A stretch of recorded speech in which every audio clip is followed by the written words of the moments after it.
League വലിയ തോതിലുള്ള തെറ്റായ പ്രചരണങ്ങൾക്കാണ്, കള്ളപ്രചരണങ്ങൾക്കാണ് നേതൃത്വം കൊടുക്കുന്നത്. അടുത്ത നാളിലുണ്ടായ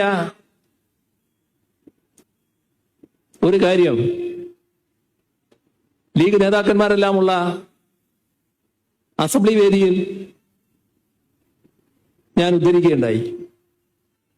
അത് മഞ്ചേരിയിലെ ആശുപത്രിയിൽ ചികിത്സ കഴിഞ്ഞ് കൊണ്ടോട്ടിയിലെ വീട്ടിലേക്ക് പോകുന്ന ഒരു സ്ത്രീയുമായി ബന്ധപ്പെട്ട സംഭവമാണ്. അവരെ ബസ് സ്റ്റാൻഡിൽ വന്ന് ബസ് കയറാൻ നോക്കുമ്പോൾ ബസ്സിലെ കണ്ടക്ടർ കോഴിക്കോടേക്കുള്ളവരെ ആദ്യം കയറ്റും. അപ്പൊ അടുത്തിരിക്കുന്ന ഒരു സ്ത്രീ, അവിടെ നിൽക്കുന്ന സ്ത്രീ പറഞ്ഞൊരു പൊതുകാര്യ പ്രസക്തിയാണ്, അവരതിൽ ഇടപെട്ടു. ഇത് ശരിയല്ല, അവർ ആശുപത്രിയിൽ നിന്നൊക്കെ വരുന്നതാണ്, നിങ്ങളവരെ കയറ്റണം എന്നൊക്കെ പറഞ്ഞപ്പോൾ അവർ കയറ്റാൻ തയ്യാറായി.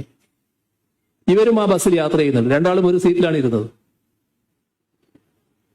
അപ്പോ ചോദിച്ചു, എന്താ എവിടെയായിരുന്നു? ആശുപത്രി പോയതാണ്, ഓപ്പറേഷൻ കഴിഞ്ഞു, എങ്ങനെയുണ്ട് ആശുപത്രി? നല്ല ചികിത്സയാണ്, നല്ല കാര്യങ്ങളൊക്കെയാണ്, ഭക്ഷണമൊക്കെ ആ ഭക്ഷണം ചില ദിവസം ഇറച്ചിയൊക്കെ ഉണ്ട്, നല്ല ഭക്ഷണമാണ്, നല്ല വർത്തമാനമൊക്കെ പറഞ്ഞു. അപ്പോൾ അവരെ വീട്ടിലെ കാര്യങ്ങൾ അന്വേഷിച്ചു. അപ്പോൾ അവർക്ക് പെൻഷൻ ഉണ്ട്. പെൻഷൻ നേരത്തെ 1600 രൂപയായിരുന്നു, ഇപ്പൊ 2000 രൂപയുണ്ട്. അപ്പോ അതെങ്ങനെയാ വർദ്ധിച്ചതെന്ന് അറിയോ? അതറിയില്ലേ എന്ന് പറഞ്ഞ് ഇവരൊരു ചിരിച്ചിരിച്ചു. ആര്? ഈ ഓപ്പറേഷൻ കഴിഞ്ഞ സ്ത്രീ, ഒരു പാവപ്പെട്ട സ്ത്രീയാണ്. അത് മുഖ്യമന്ത്രി നമ്മളെ സൂചിപ്പിക്കാൻ തന്നതല്ലേ, അതിനുശേഷം നമ്മളെല്ലാം ഇവിടുന്ന് പറഞ്ഞയക്കുകയല്ലേ. അതിനല്ലേ മുഖ്യമന്ത്രി ഇപ്പോൾ SIR തുടങ്ങിയിട്ടുള്ളത്. ആ പാവപ്പെട്ട സ്ത്രീ പറയാണ്. അപ്പൊ ഈ സ്ത്രീ ചോദിച്ചു, ഇതെവിടുന്നാ നിങ്ങൾക്ക് ഈ വിവരം കിട്ടിയത്? അത് എൻ്റെ വീട്ടിൽ വന്ന എന്നെ ആളുകൾ പറഞ്ഞാണ്. അപ്പൊ അത് ലീഗ് പ്രവർത്തകരുടെ ഭാഗത്തുള്ള പ്രചരണമാണ്.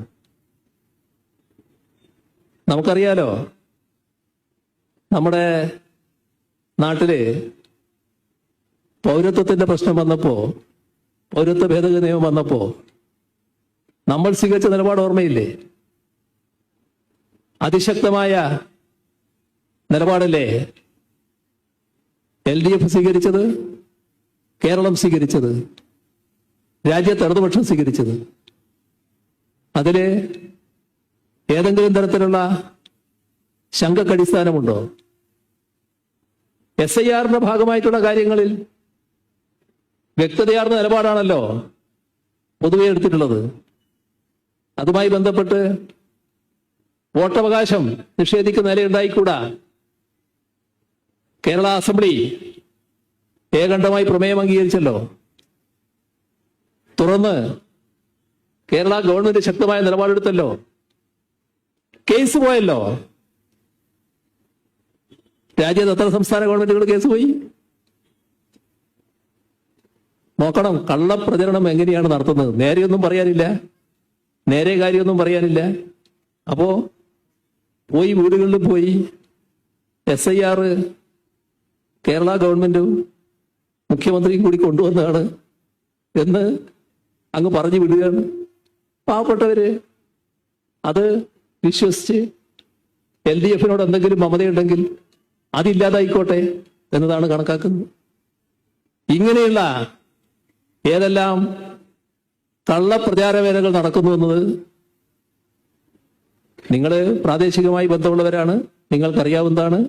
വീടുകളുമായിട്ട് ബന്ധപ്പെടുമ്പോഴാണ് അത് കൂടുതൽ മനസ്സിലാവുക. ഈ കാര്യം നാം എല്ലാവരും ജാഗ്രതയോടെ കാണേണ്ടതായിട്ടുണ്ട്.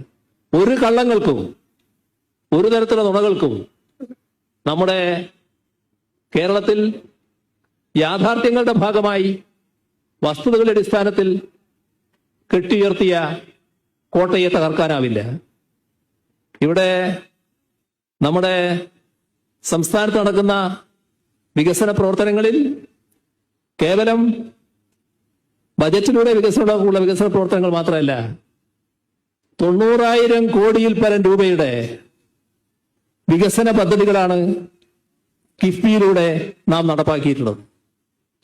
അപ്പോ അതെല്ലാം LDF എന്ന നിലയിൽ ഉണ്ടായതാണ് എന്ന് നാം കാണണം. LDF ആയിരുന്നില്ല ഈ കേരളത്തിൽ ഈ കഴിഞ്ഞ 10 വർഷക്കാലമെങ്കിൽ നമ്മുടെ നാടിന് ഇത്തരത്തിൽ ഒരു പുരോഗതി ഉണ്ടാകുമായിരുന്നില്ല. ശാസ്ത്ര മേഖലകളിൽ നാം അസാമാന്യമായ പുരോഗതി നേടിയിരിക്കുകയാണ്. ഉന്നത വിദ്യാഭ്യാസ മേഖലയിൽ അപൂർവമായ പുരോഗതി നാം നേടിയിരിക്കുന്നു. എടുത്തു പറയത്തക്ക ഒട്ടേറെ നേട്ടങ്ങൾ